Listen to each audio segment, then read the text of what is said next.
xafladan ayaa ahayd mid lagu soo dhaweynayay madaxweynaha maamul goboleedka Jubbaland Mudane Axmed Maxamed Islaam Axmed Madoobe iyo wafdi uu hogaaminayay oo dalkan Ingiriiska uga qayb galay shirkii lagu qabtay magaalada London ee looga hadlayay arrimaha Soomaaliya. xafladan ayaa waxaa soo qaban qaabiyay gudoomiyaha jaaliyadda Jubbaland ee UK Cabdirashiid Daahir Axmed, isla markaana uga mahad celiyay dadkii ka soo qayb galay xafladaasi.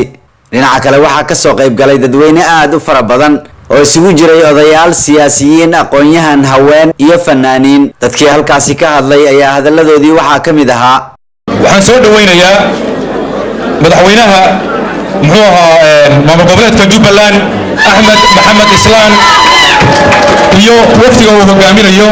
waxaan halkan uga mahadnaqayaa caawa maamul goboleedyada halkan ku dhan Puntland, Galmudug, Koonfur Galbeed, Hirshabeelle iyo dhammaan wixii meesha jooga.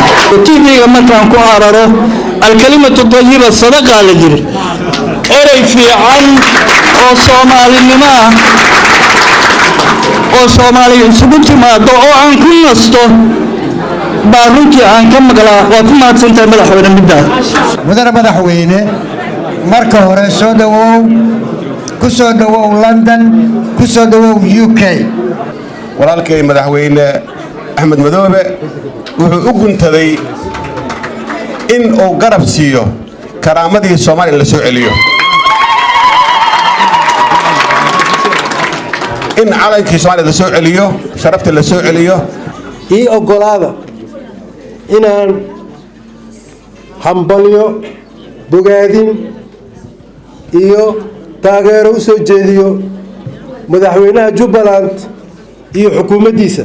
ugu dambeyntii madaxweynaha maamul goboleedka Jubbaland Axmed Maxamed Islaam Axmed Madoobe ayaa ugu baaqay jaaliyadda Soomaaliyeed in ay caawiyaan dadkooda ku dhibaataysan gudaha dalka.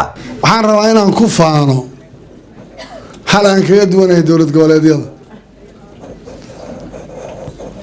Jubbaland markii la sheego qoys lama xusayo. dareenka qofka galaya qof waliba wuxuu garanayaa inuu isaga meel lagu matalayo ay tahay oo Soomaaliya. waxaan jeclahay markaa inaan idiin sheegno, idinkuna ballan qaadno haddii ilaahay yidhaa xidhiidhna aan idiin samayno xafiis qurba joogta iyo jaariyadaha iyo xidhiidhiya oo wasaaradda oo shaqadiina qabata oo hawshaa wax weyn ka tarta. waan idiin ballan qaaday inaan samaynayo insha Allah. waxaan idinkula dardaarmayaa, annaga waxaan ku jiraa waa dhib, waxaan ku jiraa waa culays. waddanka aad ogtihiin xaaladda ka jirta baan xasilinaynaa.